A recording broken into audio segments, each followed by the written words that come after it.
Pasar Bobonsari.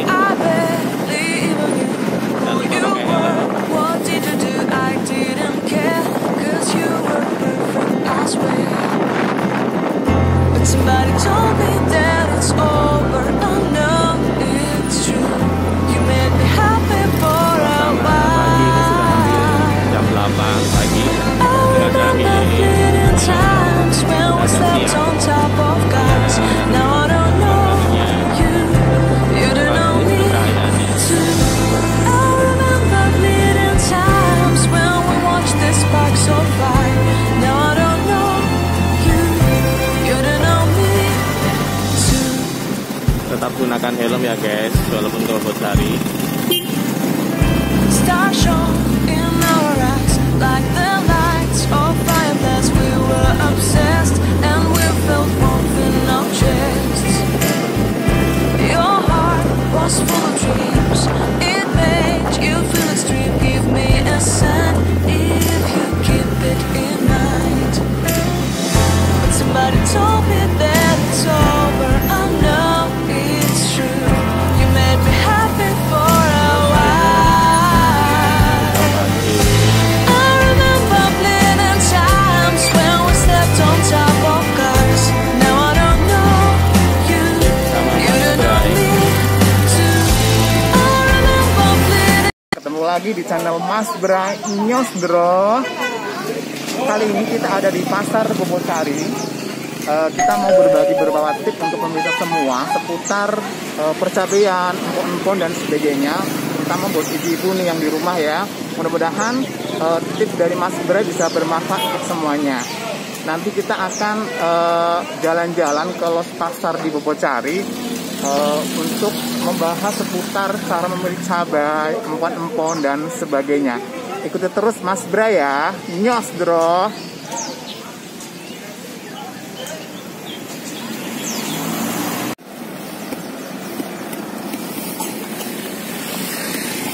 We gotta take a night train to the underground city to rock out the fucking ancient walls. We gotta take a night train to the underground city to make the streamers turn down in reverse. We gotta take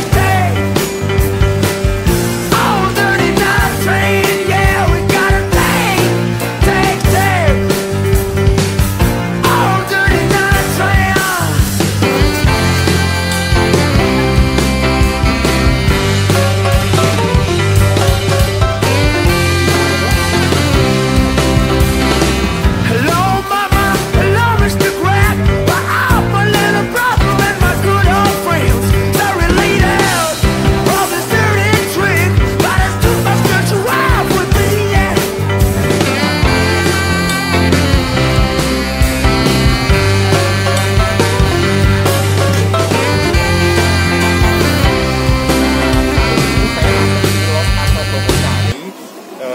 Bagian penjualan pedagang empon-empon atau bahasa Jawanya itu orang yang jualan beberapa komoditas pertanian berbasis empon-empon seperti jahe, kunyit dan sebagainya. Nah, ini ada yang unik, khas di sini adalah paket yang namanya buat sambetan. Nah, ini namanya paket sambetan ibu-ibu yang biasa punya balita atau punya acara adat misalnya, biasanya membeli satu paket empon-empon yang dilabelkan namanya adalah sambetan. Itu bahannya adalah ini ada kunyit, ada dringo, ada bengle. Nah, kunyit ada 3 bahan yang ini wajib ada. Nah, ini biasanya kegunaannya adalah jika anak-anak atau balita di rumah rewel dan mungkin habis dari luar kota atau sakit, biasanya ibu-ibu di rumah atau mbah-mbah kita itu membuat empon-empon ini dalam satu paket sambetan yang nanti akan dihaluskan terlebih dahulu, lalu dibalukan ke tubuh anak kita atau si balita. Ini biasanya bisa meredakan sakit atau rewel dan sebagainya. Nah, untuk sambetan ini pemirsa, ini praktis banget, bahannya simple, hanya 3 komoditas empon-empon saja yang bisa disimpan di dalam kulkas atau di dapur untuk sebagai cadangan ibu-ibu di rumah. Kita buka dulu ya biar nanti lebih jelas ibu-ibu. Ini kita ada bahan utamanya kunyit yang pastinya. Terus kita ada namanya dringo. Ini tanaman dringo biasanya suka di daerah perairan atau irigasi. Ini yang tumbuh subur di daerah perairan yang banyak airnya.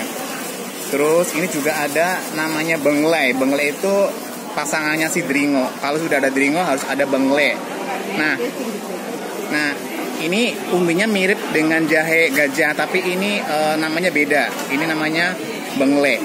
Nah, ibu-ibu kalau di rumah misalnya mau membuat sambetan, ini bahan-bahan ini nanti kita kupas. Kita cuci bersih, kita kupas, lalu kita potong kecil-kecil. Selanjutnya kita tumbuk sampai halus, baru kita balurkan pada tubuh anak kita. Ini biasanya tidak hanya untuk anak balita aja. Mungkin ayah yang pulang dari luar kota baru sampai rumah, biasanya Mbak Uti langsung memberikan sambutan kepada ayah yang baru pulang misalnya seperti itu. Ini sangat praktis dan simple, dan ibu bisa menanam di rumah di polybag atau di pekarangan rumah ya. Ini sangat bagus pertumbuhannya, tidak terlalu banyak rumatan bahasa kita. Sepaket harganya berapa ini? Yung, sepaket harganya berapa nih King? Nah ini murah banget pemirsa, ini cuma 5.000 satu paketnya. Sangat ekonomis ya, sangat terjangkau harganya. Bisa dipakai berapa kali? Nah ini bisa dipakai sampai 2-3 kali, karena ini kan tidak semua bahan langsung semuanya, jadi bisa nanti dipotong-potong segunanya ibu di rumah. Nah, selain ada sambetan, kita juga ada beberapa komoditas empon-empon lainnya yang itu wajib ada di rumah, seperti kita ada jahe. Ini namanya jahe emprit ya pemirsa. Jahe emprit ini pedesnya nggak kalah dengan jahe merah. Ini jahe lokal yang kegunaannya sangat banyak, terutama untuk ibu-ibu di dapur untuk bahan-bahan untuk membuat masakan. Misalnya sedang membuat bumbu untuk olahan ikan, ayam dan sebagainya. Setelah ini kita bahas tentang jahe Mas Bangun, Mas Bray. Iya. Oke. Jahe biasanya ada beberapa jenis, yaitu ada jahe emprit, jahe gajah, dan jahe merah. Nah, jahe ini pertumbuhannya sangat mudah dan bisa ditanam di pekarangan ibu atau di polybag di rumah. Dan ini tidak terlalu banyak rumatan ya. Ini sangat mudah cara melihara di rumah. Nah, jika ibu-ibu membeli jahe, tip yang baik adalah cari jahe yang seperti ini. Rimpangnya masih fresh, masih segar, tidak terlalu kering, dan kadar airnya cukup. Dan ini biasanya kalau untuk olahan masakan ini pas banget ya. Tapi kalau misalnya ibu-ibu ingin menanam untuk bibit, cari jahe yang lebih tua atau sudah agak kering gitu ya. Jadi dia sudah ada tumbuh tunas misalnya, jadi nanti pas kita tanam pertumbuhannya akan lebih cepat. Dan untuk jahe ini ibu bisa membuat olahan di rumah, yaitu misalnya mau diawetkan, yaitu dengan cara ini nanti dicuci bersih lalu dipotong tipis-tipis dan dijemur. Nah ini bisa untuk cara mengawetkan jahe lebih lama masa simpannya. Nanti bisa dibuat tepung ya ibu-ibu, tinggal di rumah ada blender gelas kecil, nanti kita blend, kita saring, kita ayak, berarti menghasilkan tepung jahe yang bisa digunakan untuk bumbu masak instan atau untuk minuman wedang jahe buat bapak-bapak di rumah. Nah ini tadi seputar jahe, kita bahas lagi kunyit. Ini yang wajib dan kudu ada di rumah ibu-ibu ya. Kunyit, ini contoh kunyit yang fresh, yang segar, yang kadar airnya juga lumayan bagus, ini banyak. Ini bagus sekali untuk bumbu ya pemirsa. Ini termasuk kunyit yang grade A, ini bagus banget untuk bumbu di rumah. Nah, ibu-ibu biasa kalau di rumah membuat bumbu ikan atau ayam biasa menggunakan jenis empon-empon ini, yaitu kunyit. Nah, selain untuk bumbu, kunyit ini juga bisa digunakan untuk obat-obatan. Misalnya dibikin wedang tradisional seperti kunyit asam misalnya, nggih. Biasanya ini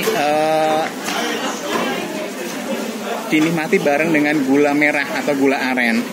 Caranya adalah tinggal dikupas kulitnya, cuci bersih, lalu kita parut, kita perah, kita saring, lalu kita masak dengan dengan gula merah atau aren, tambahkan sedikit garam. Nah, kalau yang tidak menyukai asam bisa hanya kunyit saja, mungkin bermasalah dengan lambung, jadi tanpa menggunakan asam. Jadi hanya pure menggunakan kunyit saja. Tapi kalau yang suka ada asamnya, kita masukkan asam Jawa pastinya nggih di dalamnya. Lalu kita masak sampai mendidih, lalu kita saring dan bisa langsung diminum. Kunyit ini bisa dibuat tepung ya, seperti jahe tadi. Tinggal dicuci bersih, kupas, lalu dipotong tipis-tipis, jemur kering pemirsa. Lalu kita giling, di blend di rumah, lalu kita saring dan kita pisahkan dengan ampasnya. Sudah jadi tepung yang itu bisa digunakan sebagai bumbu masak instan atau untuk minuman wedang-wedang di rumah seperti jamu seperti itu.